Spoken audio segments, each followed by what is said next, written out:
하나님의 크신 사랑이 이 아침에 우리 가운데 가득한 줄 믿습니다. 오늘 우리는 베드로전서 1장 3절로 4절의 본문을 통하여 소망을 소망하다라는 제목으로 하나님의 말씀을 함께 나누도록 하겠습니다. 우리 제목을 같이 한번 읽어보겠습니다. 시작! 소망을 소망하다. 사람들은 언제나 소망을 가지고 있습니다. 모든 일의 시작은 그래서 소망으로부터 시작되죠. 소망되지 않은 일은 처음부터 하지도 않습니다. 내가 기대하고 있기 때문에 그 일을 시작하는 것입니다. 그렇기 때문에 우리는 희망, 소망은 우리가 살아갈 수 있는 힘의 원동력, 삶의 원동력이 되는 것입니다. 현실이 불안전하고 어려울수록 소망은 더 커집니다. 모든 것이 내 생각대로 되어진다면 우리는 소망할 이유가 없죠. 내 생각대로 되지 않으니까 소망을 가지고 살아가는 것입니다. 여러분들이 한 주간 살아가면서 무엇을 소망하며 사셨습니까? 남녀노소 연령대마다 소망은 다릅니다. 그러나 어느 순간 불현듯 나에게 소망이 찾아오는 경우도 있습니다. 가령 결혼을 앞두고 있는 결혼 정년기에 이 처자들은 좋은 남자와 여자를 만나는 것을 소망하죠. 또한 좋은 직장을 소망하고 있는 사람들은요, 또한 직장을 준비하는 사람들은 좋은 직장을 만나기를 원합니다. 자녀들은요, 좋은 성적을 내기를 원하고 있습니다. 또한 우리 부모님들은요, 우리 자녀들이 좋은 성적과 좋은 학교에 가는 것을 원하고 있지요. 직장인들은요, 승진하는 것을 소망합니다. 사업을 하시는 분들은요, 내가 수고한 만큼 이 모든 성과가 있기를 소망하고 있습니다. 이렇듯 이 모든 소원은 개인적으로 가지고 있는 것입니다. 소망이 없는 사람은 없죠. 공동체적으로 소망이 있습니다. 여러분 가정에 소망이 있지 않습니까? 기도 제목이라고 말하는 것들이죠. 특별히 지금 코로나 팬데믹으로 인하여서 세계 각처에 어려움이 가득합니다. 그래서 우리는 공동체적인 소망이 있습니다. 이 코로나 바이러스가 속히 종식이 될 수 있는 이런 백신이 속히 나오도록 기도하고 있지 않습니까? 이것이 바로 공동체적인 소망입니다. 이렇듯 소망은 살 수 있도록, 또한 현실의 어려움을 이겨낼 수 있도록 우리에게 희망, 우리가 살아갈 수 있는 힘을 공급해 주는 것입니다. 그래서 소망은 마음의 에너지를 공급하는 영적 바이타민이라고 말할 수 있습니다. 독일 아우슈비츠에 있는 수용소에 갇힌 죄수들이 있었습니다. 그들은요, 내일이 보이지 않고 매일마다 죽어나가는 사람들을 보면서 하루하루를 살아갔습니다. 죽음을 기다리고 있었죠. 그러나 그 가운데 어떤 한 사람은 아침마다 일어나서 깨진 유리창 조각을 가지고 면도를 하면서 내일을 소망하며 살았습니다. 그게 바로 아주 유명한 빅터 프랭클이라는 사람입니다. 이 빅터 프랭클은 이 죽음의 수용소라는 책에서 자신이 매일마다 하루하루를 살아가면서 소망을 꿈꾸고 소망을 가지고 살아갔던 이야기를 기록하고 있습니다. 면도를 하면서 내일 누구를 마주할 것인가, 내 인생을 더욱더 기쁨을 가지고 살겠노라고 자신을 준비하고 끝내 그는 이 독일의 이 참혹스러운 수용소에서 살아남은 사람이 되었고 이 글을 통한 많은 자들에게 위로와 소망을 주지 않았습니까? 그렇습니다. 소망이 없다면 살 힘이 없는 것입니다. 왜 인생을 포기할까요? 더 이상 소망이 없기 때문입니다. 우리는 그런 시간을 경험해 봤습니다. 와, 더 이상 살 소망이 없다. 어떻게 이 어려움을 이겨낼 수 있을까? 그러므로 소망 자체는 삶의 원동력입니다. 그런데 여러분, 중요한 것이 하나 더 있습니다. 내가 가지고 있었던 소망이 다 현실의 완성이 되었나요? 아니요. 내가 가지고 있었던 소망이 내 발등상을 때릴 때도 있습니다. 그 소망이 나를 더 절망으로 몰아갈 때도 있습니다. 기대하는 만큼 소망이 큰 법이죠. 기대한 만큼 절망이 큰 법이죠. 나이가 들면 사람들은 기대를 낮춥니다. 위험보다 안전이 우선이라고 안전한 방향을 선택하죠. 이런 마음을 갖게 된 원인은 물론 삶을 경험했기 때문에 노하우가 생겨서 위험한 부분을 선택하지 아니하고 안정적인 것을 선택하는 것도 있지만 많은 사람들의 실패와 절망을 보았기 때문에 자신도 그런 실패와 절망을 하지 않기 위해서 그저 현실을 안주하며 살아가는 것입니다. 물론 여러분 그것이 틀린 말은 아닙니다. 그러나 어쩌면 그냥 시간이 되니까 하루가 시작됐으니까 살아가는 거야 라는 마음을 가지고 살아갑니다. 굉장히 무료한 인생을 살아가는 것이죠. 오늘 본문에서 말하는 소망, 그 소망의 의미는 무엇일까요? 베드로는 지금 흩어져 있는 나그네들, 믿음을 가지고 살아가고 있는 많은 사람들에게 이 복음의 메시지를 증거하고 있습니다. 정말 내가 무엇을 믿어야 될 것인가? 베드로는 지금 자신의 믿음을 자랑하기 위해서 이 메시지를 쓴 것이 아닙니다. 내가 소망하고 있는 것을 너도 소망했으면 좋겠다. 우리가 처음 예수님 믿었을 적에 한 부부가 함께 예수님 믿는 사람들이 있지만 부부가 먼저 아내든지 남편이 먼저 예수님 믿는 사람들이 있습니다. 그리고 복음을 증거하죠. 왜요? 내가 소망하고 있는 것을 당신도 좀 느꼈으면 좋겠어. 우리가 맛있는 음식을 먹으면 다른 사람에게 말하지 않습니까? 왜요? 같이 이 기쁨을 누리길 원해서요. 베드로는 그 마음을 가지고 이 메시지를 적은 것입니다. 내가 만난 예수님, 그 소망을 너도 좀 누렸으면 좋겠다. 우리 아버지 어머니가 그 마음을 가지고 우리 자녀들에게 함께 예배를 드리고 복음을 증거하는 것입니다. 내가 만난 예수님 너도 좀 만났으면 좋겠다 라고 말하는 것입니다. 베드로는 지금 그 마음을 가지고 이 메시지를 적었습니다. 그러나 이 메시지를 받아 들은 성도들의 현실은 어땠습니까? 시륵같이 어두웠습니다. 이런 겁니다. 아이고 살기도 힘든데 무슨 예수를 믿어. 여보 조금만 기다려. 내가 조금만 우리 가정이 안전해지면 그때 믿을게. 그러나 그 말을 지키던가요? 많은 사람들이 그 말 따라 세상으로 나가버리게 되죠. 지금 칠흑같이 어두운 현실 가운데서 고민하고 있었던 성도들이 가득했습니다. 아무리 베드로가 소망을 이야기해도 자신들을 짓누르고 있는 고난의 문제가 가득했기 때문에 미래가 불투명하기 때문에 산소망을 잃은 채 살고 있었던 것입니다.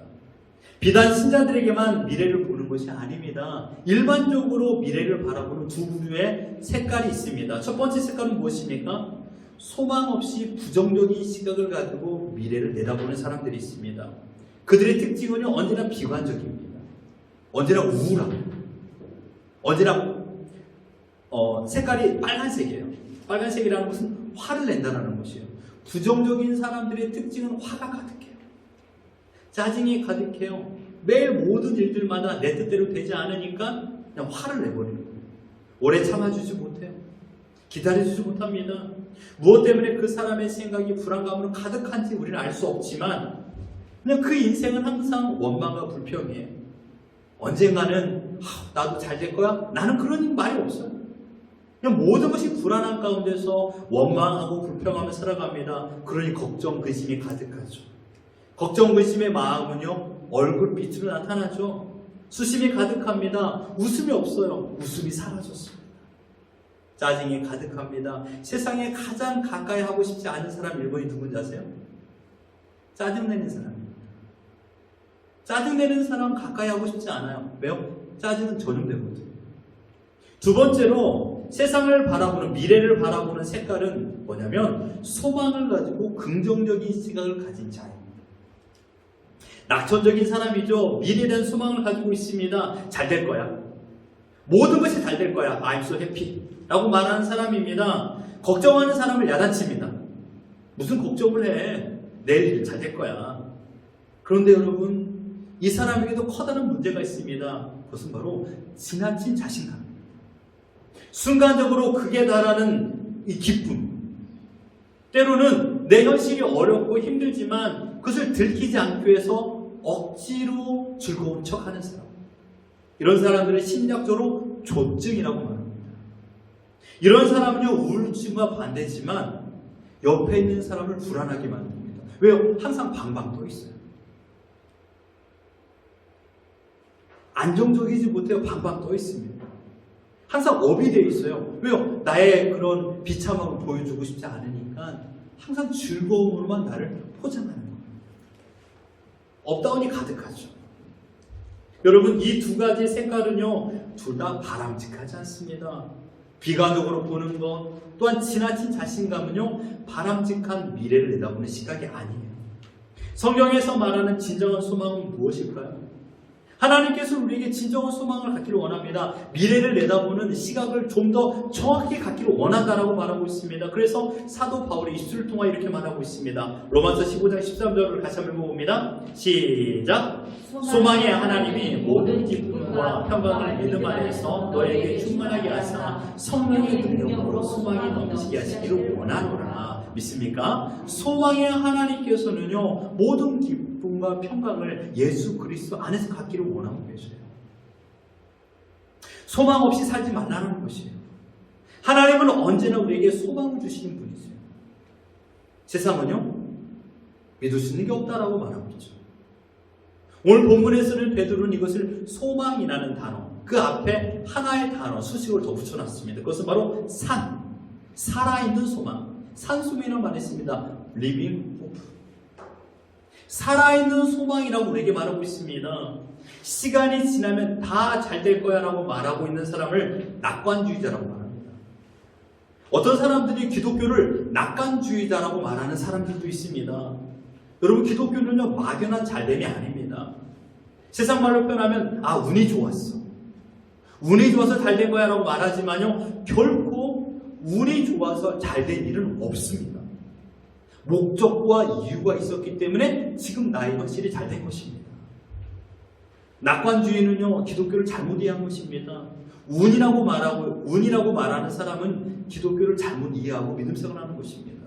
이것은 세상에서 말하고 있는, 그러므로 속이는 소망입니다. 낙관주의. 어쩌면 이 낙관주의가 우리를 더 절망스럽게 만드는 것이죠. 내가 기대했는데 내 기대대로 되지 않으니까. 베드로는 지금 전혀 다른 소망을 우리에게 말하고 있습니다. 세상이 말하는 소망은 죽은 소망이지만 하나님께서 주신 소망은 산 소망이다. 믿습니까? 지금 이것을 말하고 있는 것입니다. 사랑하는 성도 여러분, 이 산 소망은 아무에게나 주는 것이 아닙니다. 범죄한 이후 인간들에게는요, 소망이 사라졌어요. 정확히 표현하면 소망을 가슴에 품지도 못하고 소망 따라 살 수도 없는 존재가 되었습니다. 왜냐하면 죄가 그의 모든 인생을 장악했기 때문입니다. 모든 인생의 목적이 무엇이죠? 바로 나의 만족이 되어버렸기 때문입니다. 여러분, 두 가정이 있습니다. 한 사람이 가지고 있는 자기 의지가 더 강한 사람, 조금 의지가 박약한 사람, 그 두 가정이 격돌했다고 생각해 보아요. 누가 이길까요? 의지가 강한 사람이죠. 근데 그 의지라는 것은 다 자기의 만족인 거예요. 그 만족을 위해서 열심히 살아가는데 의지가 강한 사람은 이기게 되는 거예요. 그러니까 승리자와 패배자가 있는 것입니다. 세상은 그런 약육강식으로 흘러가고 있어요. 그러나 그들이 추구하고 있는 것은 무엇입니까? 끝내는 자기 만족입니다. 이 좋은 환경을 그들은요, 불행한 세상으로 만들어가는 것이 인간들입니다. 세상의 지혜도 찬란한 타락으로 만들어내는 것이 인간이라는 것입니다. 세상의 지혜를 가지고서 어떻게 하면 우리가 더 즐겁게 놀까? 어떻게 하면 더 우리가 자극적으로 놀까? 어떻게 하면 우리가 더 행복하게 놀 것인가? 이 즐거움만 꿈꾸며 살아가고 있는 것입니다. 양락을 꿈꾸고 자기 만족을 꿈꾸며 살아가고 있는 현실 가운데서 우리가 어찌 소망을 가지고 살겠습니까? 모든 세계가 자기 만족을 추구하라고 조정하고 있는 편입니다. 그러니 세상에서 말하고 있는 소망은 산소망이 될 수 없는 것이죠. 여러분, 이 산소망은요, 하나님께서 아무에게 주는 것이 아니라 우리를 거듭나게 하사 산소망에 있게 하셨다. 바로 거듭난 자들에게만 주시는 하나님의 선물인 줄 믿습니다. 우리에게 거듭나게 하시고요, 그 거듭으로 끝이 아니에요. 하나님께서는 너의 인생이 앞으로 어떻게 될 것인가를 하나님께서 펼쳐주시는 겁니다. 이것을 소망하는 것입니다. 3절을 같이 한번 읽어볼까요? 시작! 우리 주 예수 그리스도의 아버지 하나님을 찬송하리로다. 그의 많은 긍휼대로 예수 그리스도를 죽은 자 가운데서 부활하게 하심으로 말미암아 우리를 거듭나게 하사 산소망이 있게 하시며. 아멘. 산소망이 무엇입니까? 죽은 자 가운데서 부활하신 예수 그리스도로 말미암아 거듭난 사람들만이 누리는 것입니다. 정확히 표현합니다. 거듭난 백성들만 산소망을 가지고 살고 있다는 것입니다. 그러므로 신자는 새로운 소망을 가지고 있는 자들입니다. 세상이 말하고 있는 소망, 그 소망을 꿈꾸며 살아봤지만 그 소망으로 발등상을 지켜본 경험이 있는 자들, 그러나 그것이 전부가 아니라는 것을 깨닫고 주님 앞에 돌아와 살아가는 자들에게 주시는 소망입니다. 그러므로 산소망이란 거짓 약속이 아닙니다. 막연한 기대가 아닙니다. 이제 좋은 일이 있을 거야. 그 근거가 무엇입니까? 그저 막연한 기대심입니다. 어떤 사람들은요, 아유 목사님, 그래도 그런 기대심이라도 있어야 세상 살만 나지 않겠습니까? 라고 말하는 사람들이 있습니다. 그래서 한국에서는 월요일에 로또 한 장을 사가지고 토요일에 발표되는 그날까지 그냥 내가 이 로또가 되면 이런 하고 살아야지 라고 꿈꾸며 살아가는 거예요. 어떻습니까? 저는 이것을 도박이라고 생각합니다. 막연한 기대는 도박입니다. 현실 불가능한 것을 꿈꾸며 살기 때문이죠. 이런 막연한 기대가 심리적인 마약인 것입니다. 그래서 취해 있습니다. 뜬구름을 잡고 살아가는 것입니다. 지금 베드로 사도는요, 막연한 기대심을 말하는 게 아니에요. 뜬구름을 잡고 살라라고 말하고 있는 것이 아니에요. 베드로가 성도들로 하여금 소망을 소망하라고 말하고 있는 근거가 무엇입니까? 여러분, 믿음은요, 근거 싸움입니다. 무엇 때문에 여러분 투자하십니까? 내가 확실한 것을 잡고 있기 때문에 투자하는 것이에요. 이 세상은 끝내는 확신 싸움이에요. 누가 확신을 더 하고 있냐, 이것입니다. 현실적인 상황에서의 어떤 조짐이 보이기 때문에 베드로가 말한 것이 아니에요. 이제 좋은 일이 있을 거야, 기독교에 찬란한 꽃이 피울 거야 라고 마음의 막연한 마음을 가지고 말한 것이 아닙니다. 인간으로부터 시작된 소망은요, 상황 심리에 따라 영향을 받습니다. 흘러가는 시간에 따라 흘러가는 곳으로 초점을 맞추고 살아간다면 우리의 소망도 바뀌게 되는 것이죠. 분명한 것은 소망의 근거가 확신해야 됩니다. 흔들리는 표대는 기준이 될 수 없습니다. 기준점이 흔들리면 모든 줄은 흔들릴 수밖에 없는 것이 아니겠습니까? 소망의 근거를 사도 베드로는 하나님께 구하라 라고 말하고 있습니다. 소망의 근거를 하나님께 둠으로 인하여 하나님께서 우리의 모든 소망을 이끌어간다라고 말씀하고 있습니다. 우리 주 예수 그리스도 아버지 하나님을 찬송하리로다. 그의 많은 부휼대로 예수 그리스도를 죽은 자 가운데서 부활하게 하심으로 말미암아 우리를 거듭나게 하사 산 소망이 있게 하신다고 말하고 있습니다. 중요한 것은 무엇입니까?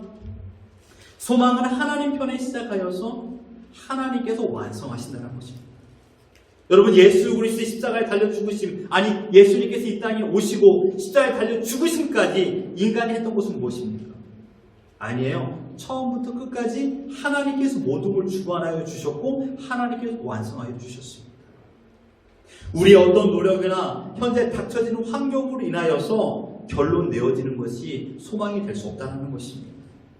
어떤 일을 시작했습니다. 생각지도 않은 일을 마주하게 되었죠. 그러나 일이 척척척 진행이 되는 거예요.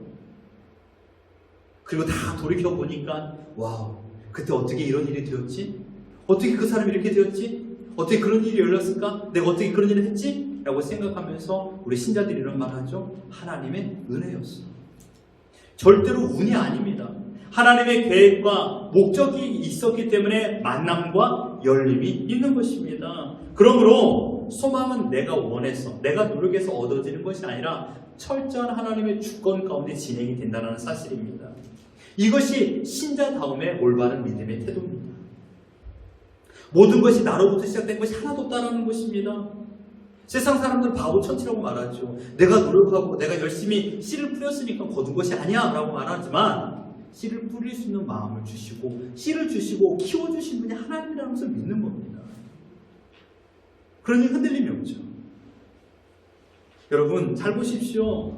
내가 예수님을 믿게 된 계기도, 예수님 믿어진 것도, 예수님 믿음으로 인하여 내가 포기해야 될 것들, 그것이 재물이 될 수 있고 건강과 또한 모든 만남과 명예와 심지어 죽음이라 할지라도 두려워하지 않는 믿음의 상태가 되는 것입니다. 이것을 바로 높은 고도의 믿음이라고 표현합니다. 하나님을 소망하는 것은 우리의 삶의 높은 고도로 올라가는 것입니다. 물질이 많음이 나를 높은 고도로 올리는 것이 아니라 믿음이, 하나님을 소망하는 마음이 나로 하여금 모든 환경의 비바람과 또한 엄청난 추위와 더위를 이겨낼 수 있는 높은 고도로 올라가는 것입니다. 여러분 비행기가요 높은 고도로 올라가면 어떤 비바람의 영향을 받지 않는 것처럼 우리의 믿음, 확실성, 소망이 높아지면요 하나님이 나를 꿈꾸고 있으면 현실이 어떤 비바람이 불어 닥친다 할지라도 아무런 영향을 받지 않는다는 사실입니다. 어떻습니까? 지금 여러분의 믿음의 고도가 자유가 어디에 있습니까? 계속 활주로만 달리고 있나요? 한번 날라야죠. 한번 인생 멋지게 한번 날라야 되지 않겠습니까? 그런 겁니다. 우리의 믿음의 고도가 올라가야 돼요.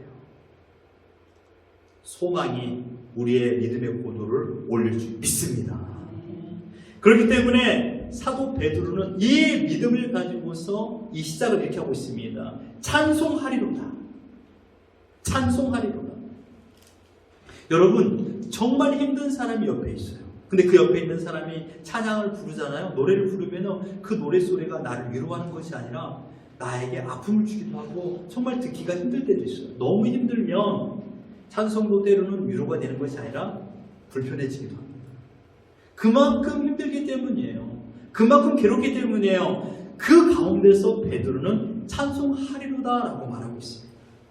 베드로가 지금 말하고 싶은 것은 나의 믿음, 야 너희들 상황은 어떠하든지 나는 믿음이 있으니까 괜찮아, 이게 아니라는 것이에요. 내가 만난 하나님, 그 하나님이 나에게 주신 기쁨을 너희들도 좀 누렸으면 좋겠다라고 하면서 찬송하리로다라고 시작하고 있습니다. 왜냐하면 베드로는 그러한 확신을 가지고 있었기 때문입니다. 어떠한 환경에서도 어떤 비바람에서도 영향을 받지 않는 믿음의 상태. 사도 바울이 로마서 8장에서 이렇게 말하고 있습니다. 우리 8장 24절 같이 읽어봅니다. 시작. 우리가 소망으로 구원을 얻었음에 보이는 소망이 소망이 아니니 보는 것을 누가 알아리요. 아멘. 여러분, 보이는 것은 누구나 보입니다. 그것을 소망으로 품고 있다면 그것은 진정한 소망이 아니라는 것이에요. 우리는 보이지 않는 것을 소망하며 살아가는 자들인 줄 믿습니다. 무엇입니까? 하나님의 나라입니다.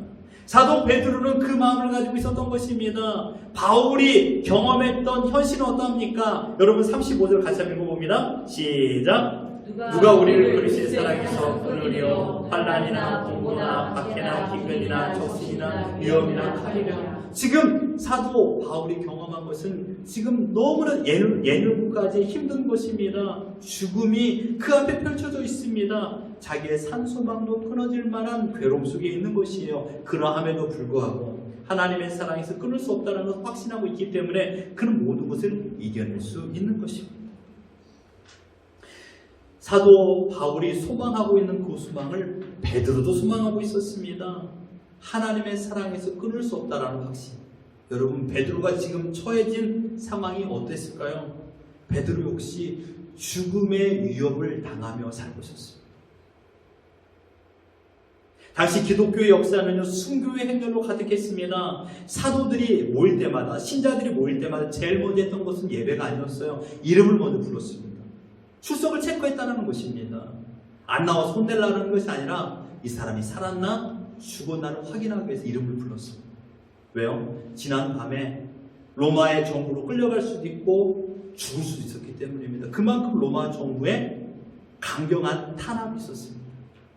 언제나 기회가 되면 예루살렘의 지도자 베드로를 죽이는 것이 최고의 목적이었습니다. 로마 군인들의 이 살생부 1번에 베드로의 이름이 기록되어 있었습니다. 그러함에도 불구하고 베드로는 소망을 소망하며 현실을 살았습니다. 사랑하는 성도 여러분, 기독교인은 무엇을 말하는 사람일까요? 기독교는요, 소망을 가진 현실주의자인 줄 믿습니다. 기독교를 여러분 뜬구름 잡고 그저 나는 현실과 상관없어 하고 그냥 믿음만 열심히 있으면 돼, 가정은 내팽개치고 하는 분들이 얼마나 많이 있습니까? 제가 알고 있는 어떤 분은 정말 교회에서 열심히 하는데 집안 관리를 안 하시는 분들이 있었어요. 청소를 전혀 하지도 않고 아이들이 어떻게, 자기는 교회만 열심히 나가면 그만인 거예요. 바람직하지 않습니다. 바른 믿음은요, 소망을 가지고 현실에서 최선을 다합니다. 하나님께서 지금 나에게 허락하신 직장, 하나님께서 지금 나에게 허락하신 만남, 지금 하나님께서 허락하신 모든 환경에서 최선을 다하는 거예요. 소망을 가지고 하나님께서 나에게 허락하여 주신 그 하나님의 나라를 꿈꾸며 내가 어떤 상황에서 죽지 않을 것이라는 걸 믿고 오늘의 최선을 다하는 것입니다. 시작도 하나님께서 허락하여 주셨고 만남도 하나님께서 허락하여 주셨다라면 내가 어떻게 살 것인가. 이게 바로 소망을 가진 현실주의자라는 것이에요. 이게 기독교인들이야 됩니다. 바라옵기는 여러분 소망을 가지고 현실에 최선을 다하기를 주님의 이름으로 축원합니다. 특별히 부부끼리 최선을 다하십시오. 부부가 사랑하는 모습을 보고 우리 자녀들이 자랍니다. 특별히 여러분 가정에서 최선을 다하십시오. 믿음을 가지고 소망을 가지고 살아가는 것입니다. 사도 베드로는 이 마음을 가지고 있었습니다. 그가 이런 현실에 소망을 가지고 살아갔던 이유는 무엇입니까? 바로 소망의 근거가 되는 예수 그리스도. 오늘 본문에서 말하고 있는 죽은 자 가운데서 부활하신 예수 그리스도를 그가 소망하며 살아갔기 때문에 그는 흔들리지 않고 주님을 의지하며 걸어가고 있었던 것입니다. 세상에 흔들리고 썩어질 걸 소망하지 않았습니다.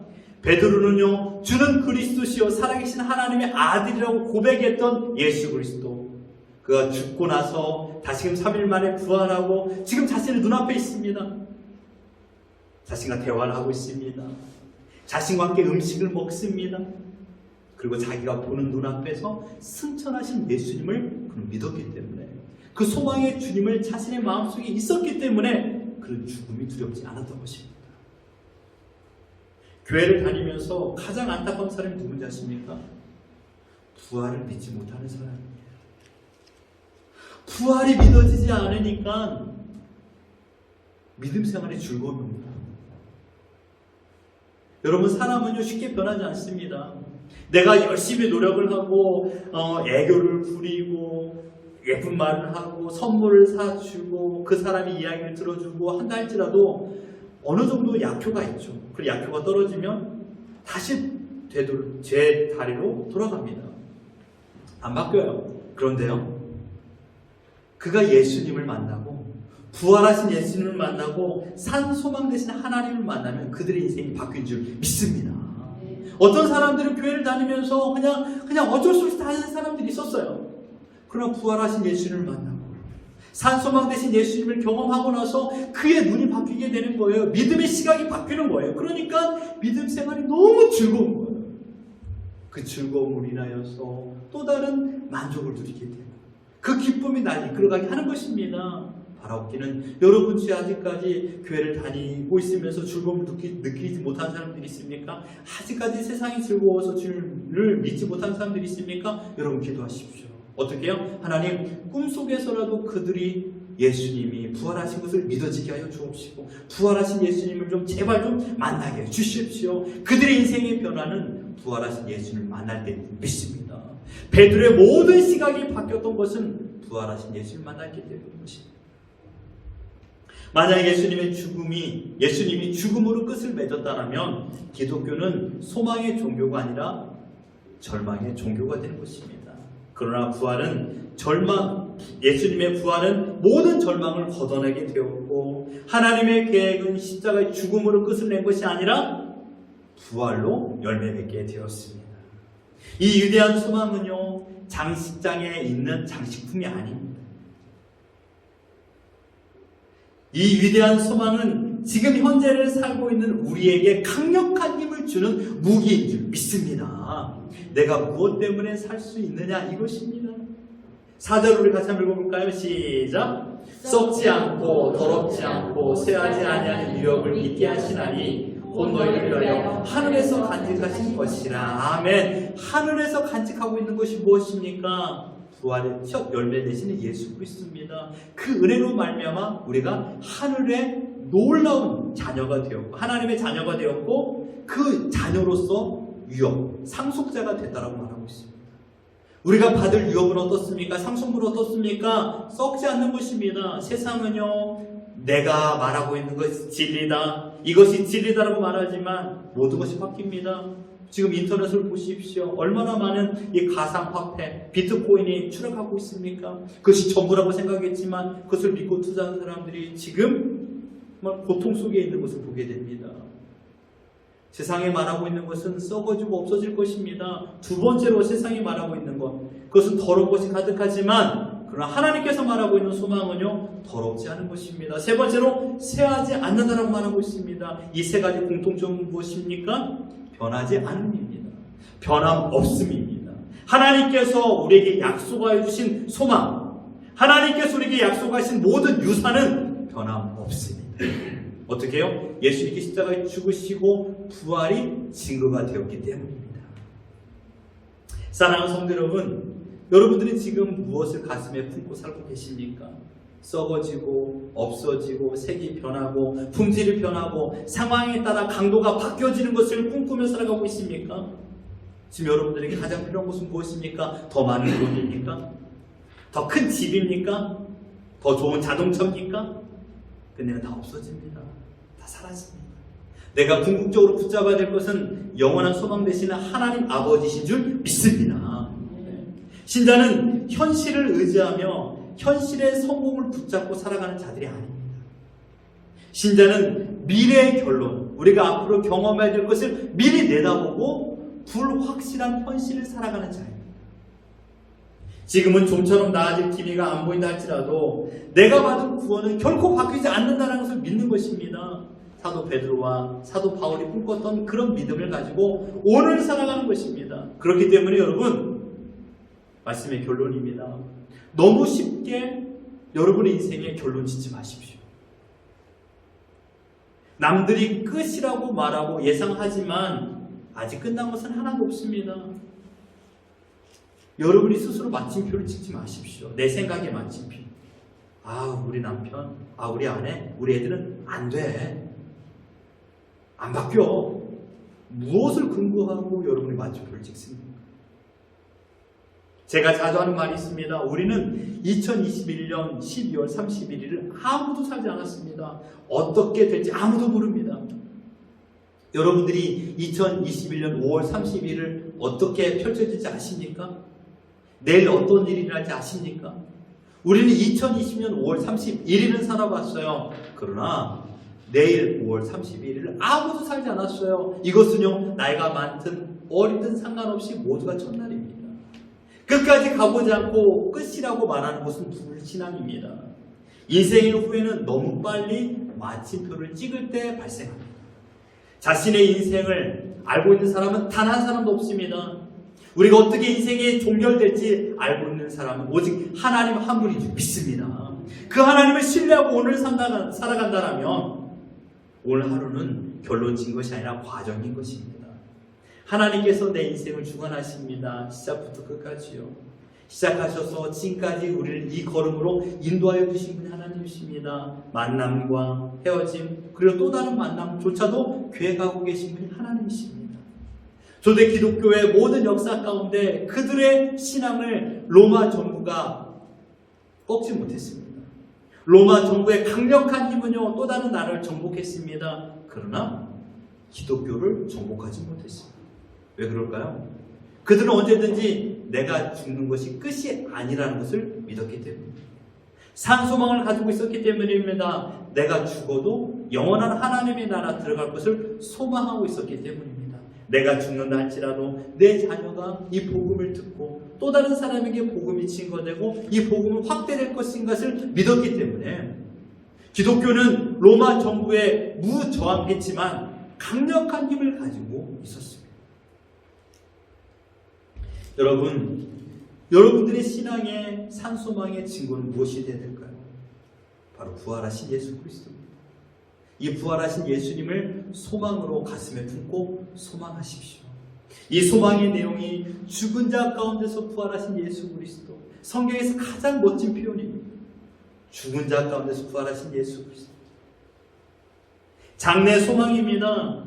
여러분, 우리는 벌써 예수 그리스도를 믿음과 동시에 죽은 자들입니다.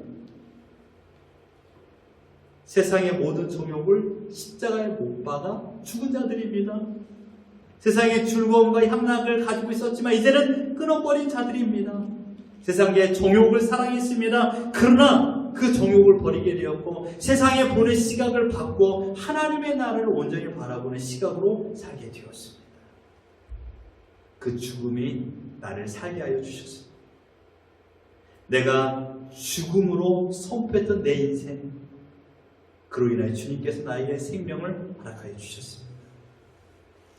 사랑하는 성도 여러분, 이 세상은 쇠하고 더럽고 영원하지 않습니다. 그런 관점에서 하나님 없는 소망은 헛된 소망과 불과합니다. 오직 하나님의 나라만이 진정한 소망인 줄 믿습니다. 그렇기 때문에 우리는 소망이 있는 것입니다. 소망은 오늘 우리가 살아가는 원동력이 되는 것입니다. 그래서 기독교는 소망의 종교가 됩니다. 절망으로 가득 찬 세상 속에서 한 줄기 빛은 무엇일까요? 바로 소망 되신 하나님이십니다. 부활하신 예수 그리스도십니다. 절망으로 가득 찬 인생 가운데 헛된 희망에 주사위를 던지지 마십시오. 그곳에 여러분의 시간과 물질을 투자하지 마십시오. 그곳에 여러분의 발을 빼십시오. 주님을 바라보십시오. 더 나아가 여러분의 인생의 마침표를 찍지 마십시오. 먼저 단정 짓지 마십시오. 하나님께서 내 인생을 어떻게 펼쳐나갈지 모릅니다. 누구를 만나서 어떻게 인생을 이뤄나갈지 내가 생각하기에 실패라고 생각했습니다. 페일이라고 생각했죠. 그러나 그 페일이 더 큰 성과를 거두는 시작점이 될 줄 믿습니다. 하나님께서 하시는 겁니다. 하나님께서 손만 대시기만 하면 우리 인생은 바뀝니다. 바라옵기는 산 소망을 가지십시오. 현실의 상황에서 여러분의 소망을 빼앗기지 마십시오. 소망을 포기하지 마십시오. 오직 생명 되시는 주님을 의지하십시오. 하나님은 우리를 끝까지 책임져 주시는 내 아버지 하나님이십니다. 내가 너를 떠나지 않고 내가 너를 버리지 않겠다라고 약속하여 주신 하나님을 믿노라면 왜 우리 자녀를 여러분이 포기하십니까? 왜 우리 가족을 여러분이 포기하십니까? 왜 여러분의 사업을 여러분이 포기하십니까? 하나님께서 저 찬란한 것을 꿈꾸게 하여 주셨는데 그 꿈을 가지고 있는 것입니다. 소망을 가지고 현실을 믿음으로 사십시오. 소망을 소망하며 살아가는 우리 모두가 되어 하나님을 영원하게 해드리며 하나님을 찬양하는 우리 모든 삶이 되기를 예수 그리스도 이름으로 축원합니다.